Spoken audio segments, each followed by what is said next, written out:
Hello， 大家好，这里是大叔，今天给大家带来世嘉掌机平台的《忍者龙剑传》。大家看这个画风就不太像忍龙，事实上忍龙系列画风辣眼睛的作品还有很多，你比如说街机平台的，还有世嘉 MD 平台的。本作呢是出品在世嘉掌机平台的。世嘉的这款掌机 GG 出品于1990年，当年的假想敌就是任天堂平台的 Game Boy。GB 平台，因为 GB 呢采用的是一块黑白的屏幕，所以说这款 GG 就采用了液晶的彩色屏幕，画面确实比 GB 要好很多了，但是带来的不利的一点就是耗电量特别大。当年 GG 采用了6节5号电池来进行供电，即使这样呢，也只能续航2个多小时而已。所以说这个平台的游戏一般都做的不是很长，本作的流程呢也只有10分钟左右。作为掌机来讲，其实续航还是最重要的。当年的世嘉呢过于强调了性能，所以说这款掌机就失败了。当年在11区的本土，一共也就出品了大概150款游戏。而且大部分还是移植自世嘉 MD 平台的，销量呢最后还不及 GB 的1/10。这里打的就是第一关的 BOSS 了，他抬起棍子的时候，露出肚子的时候就是弱点，咱们不停的砍就可以了。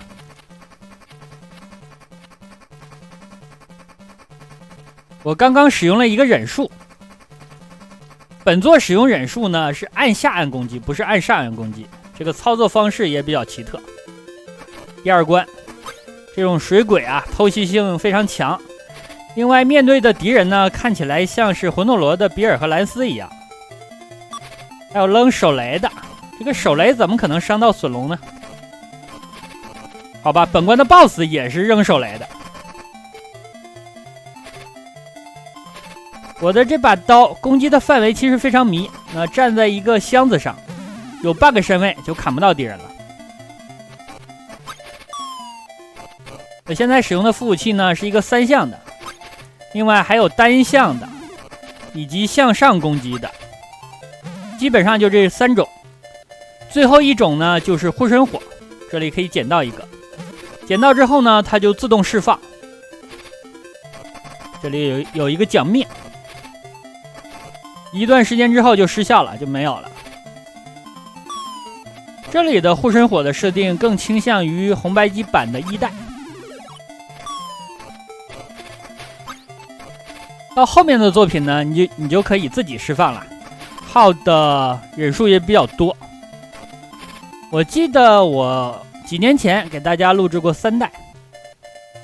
3代的话，使用护身火之后，有的时候模拟器的频率呢和你的录屏软件就重合了，放出的护身火它是闪烁的，那录出来的效果就是它消失了，但是你仍然可以看见你使用掉的忍术，以及能听见音效。但是有一些人呢，这款游戏不大了解，就以为我开了无敌一样。所以说行家一打字就知有没有啊，他评论2个字你就知道他了不了解这款游戏了。第二关的 BOSS， 这个 BOSS 呢还稍稍有一点设计感，但让我不理解的是，为什么船的烟囱啊可以发射出炮弹来，而且看起来还是榴弹，一个抛物线。这个 BOSS 呢也妄图用手雷来炸隼龙。好了，推了。这款游戏出品的时间是1991年。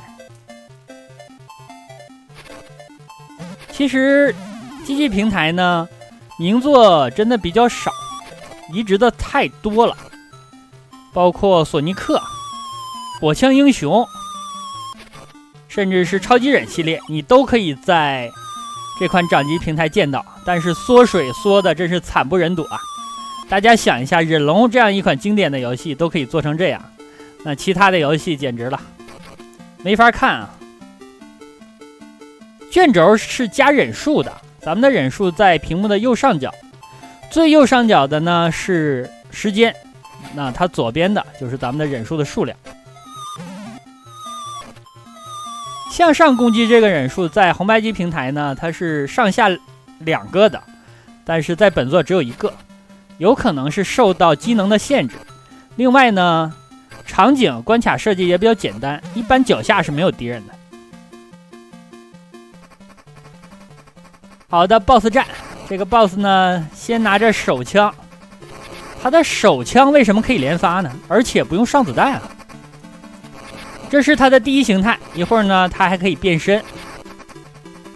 好的，变了，变身之后竟然可以扔出月牙光波啊！但是规律性啊太强了，这款游戏所有的 BOSS 都是垃圾，我不是针对他呀。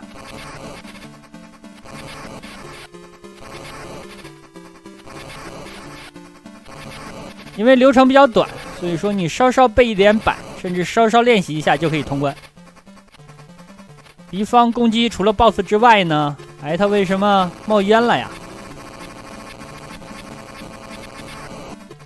哦，这里的烟毒烟呛到了隼龙，这应该是被抓起来了。第4关啊，第4关的流程超级短，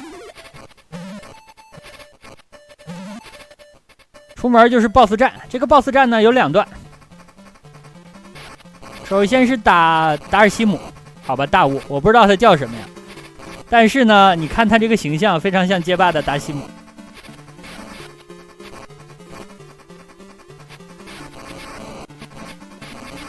还剩4滴血，注意躲这个火球就成了。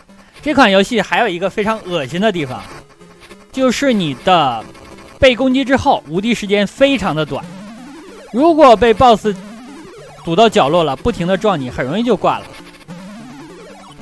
这个 BOSS 呢，就是砍一刀跳一下，砍一刀跳一下，还是相对安全的。所以说左边那3个道具我就没捡。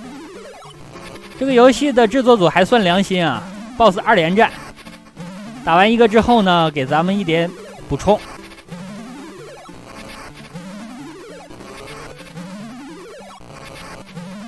最后一下搞了我1发子弹，这个 BOSS 真的讨厌，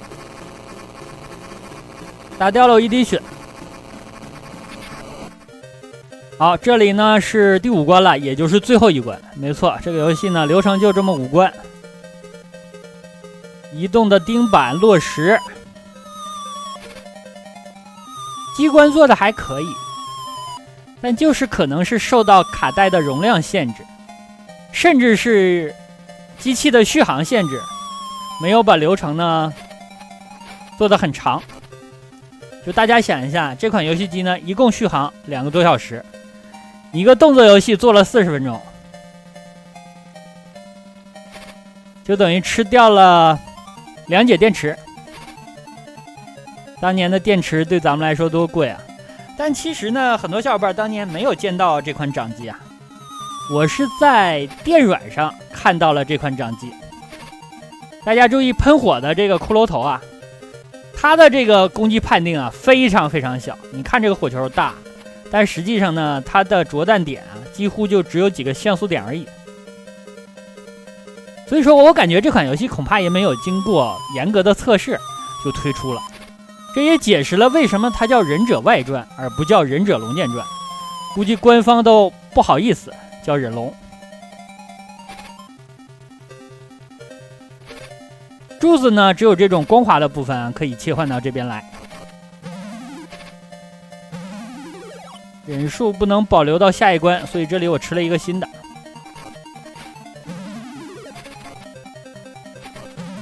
又一个护身的火，赶路吧。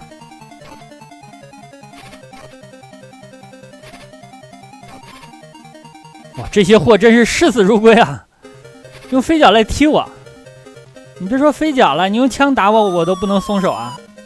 松手就是1条命啊！这个地方有点难度，咱们从这个空隙啊，虽然比较窄，咱们也得挤进去。这个我擅长啊。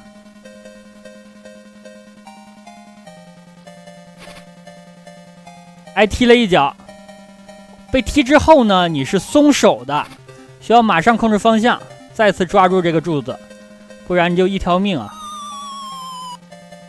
前方不远呢就是最终 BOSS 战，最终 BOSS 战做的还算有诚意吧，3连战。但实际上呢，第一场和第2场基本上就是换了个贴图。这就是最终 BOSS 了，咱们是来挫败他想要控制世界的无聊野心的。好，第一个 BOSS， 如果咱们使用了这个忍术，那第一个 BOSS 呢一点难度都没有，不停的用这个忍术打他就可以了，简直是天课呀！好的，打完，然后呢2形态。2形态和前面攻击方式第一段一致，第2段呢是火球、散弹，但这个散弹啊，这个缝隙也太大了，非常好躲啊。好的，他血量呢不足了。2形态完事儿，3形态。3形态稍稍难一点吧，但是规律呢也比较强。好。他发射完一堆火之后呢，会低头来吐这个，吐的话是4发，咱们控制一点他吐的方向就可以了。说话的功夫啊 ，BOSS 已经没有血了。好的，这样就已经通关了。游戏的流程非常的短啊，